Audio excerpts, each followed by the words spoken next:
الحمد لله رب العالمين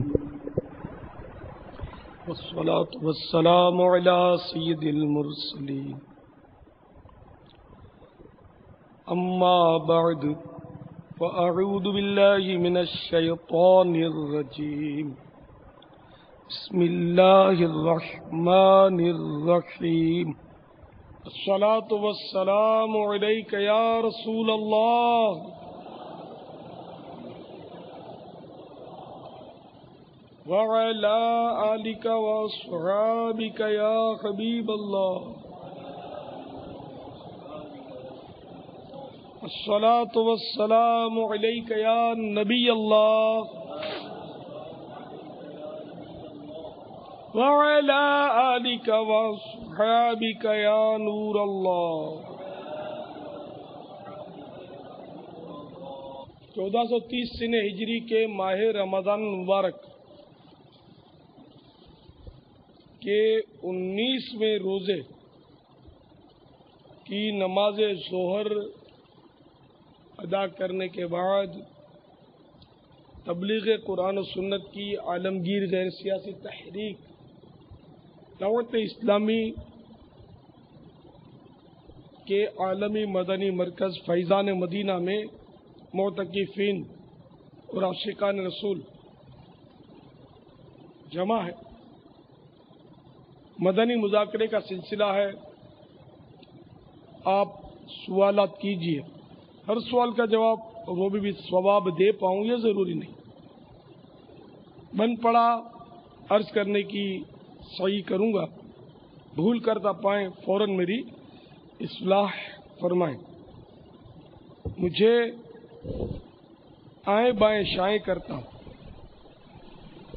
بلا وجہ اپنے موقف پر ضد کرتا نہیں، بلکہ شکریہ کے ساتھ رجوع کرتا پائیں گے انشاءاللہ عز وجل۔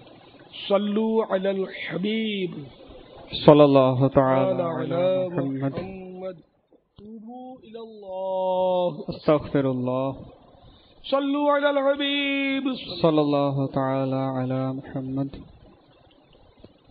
میٹھے میٹھے اسلام بھائی انشاءاللہ ریکارڈڈ سوالات سنتے ہیں، سوال سنا دیجئے۔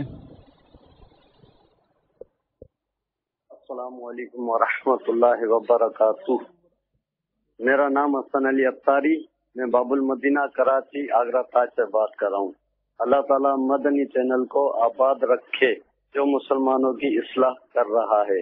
میرے پیر میرے پیارے پاپا جان سے مدنی التجا ہے، یہ دعا ہوا ہوں۔ میرا سوال یہ ہے کہ نماز کے دوران کوئی دل میں ذکر اللہ کر سکتا ہے یا نہیں؟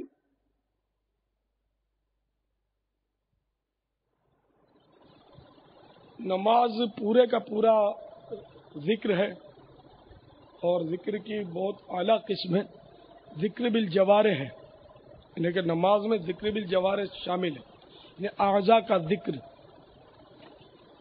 تو زبان سے وہ قراءت پڑھے گا، اذکار پڑھے گا، تسبیحات پڑھے گا، اور رکوع سجود وغیرہ جو حرکات کرے گا، یہ اعضاء کے اذکار ہیں۔ خشوع اور خضوع یہ ذکر بالقلب ہے۔ اس طرح نماز سراپا ذکر ہے۔ اب اس میں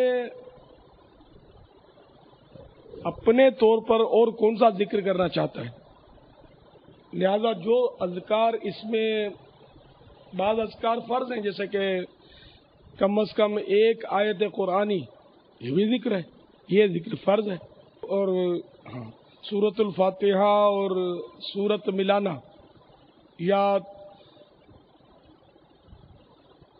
3 آیتوں جتنی، چھوٹی میں چھوٹی 3 آیتوں جتنی یا 30 حروف جتنی قراءت، یہ واجب ہے، اور رکوع سجود کی تسبیحات یہ سنتیں ہیں۔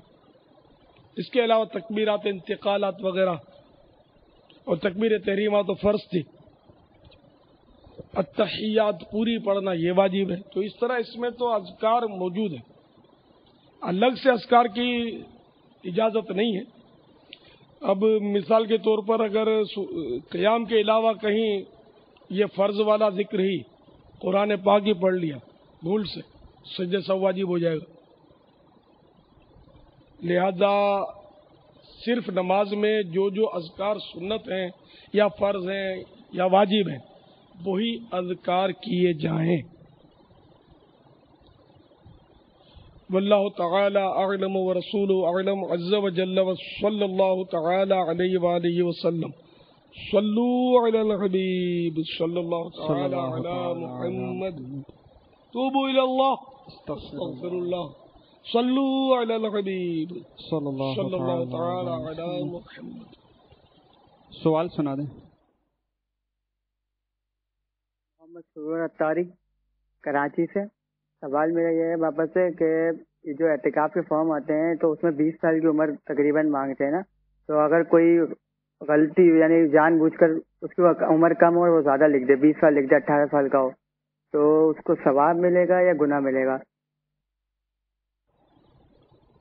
دھوکہ دینے کا گناہ تو ظاہر ملے گا اس کو.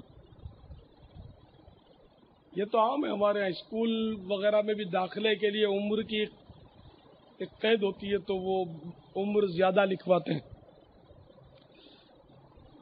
شادیوں میں بھی اس طرح غالباً کیا جاتا ہوگا کیونکہ عورت کی عمر تو بڑھتی ہی نہیں ہے نا، یعنی کہ یہ محاورتاً عرض کر رہا ہوں، تو اس کو بھی وہ کم عمر بتا کر وہ ترکیب ہے.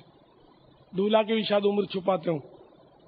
تو جہاں جہاں اس طرح ضرورت ہے عمر بتانے کی یا پوچھا گیا ہے یا فارم دیا گیا ہے تو اس میں غلط عمر لکھنا یا کوئی سی بھی یعنی کہ غلط بات فارم میں لکھ دینا یا بتا دینا پوچھنے پر،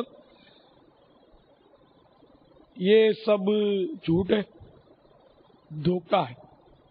اس سے توبہ کرنی چاہیے، سچی توبہ کی جائے اور آئندہ ایسی حرکت سے باز رہا جائے.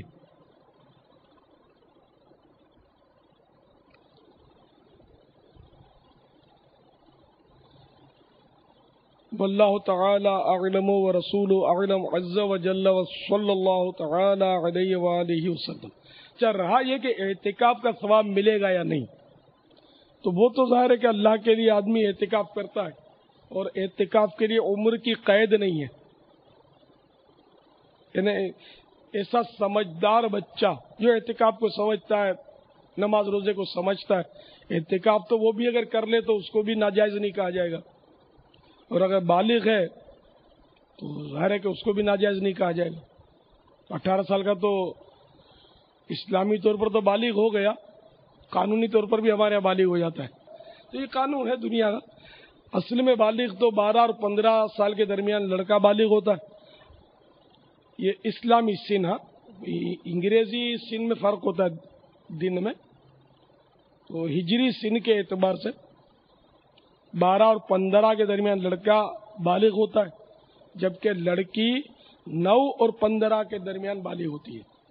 تو اگر 15 تک آثار بلوغ ظاہر نہ ہو تو 15 سال ہجری سن کے مطابق پورے ہوتے ہی یہ بالغ ہو گیا، نماز روزے سب فرض ہو گئے.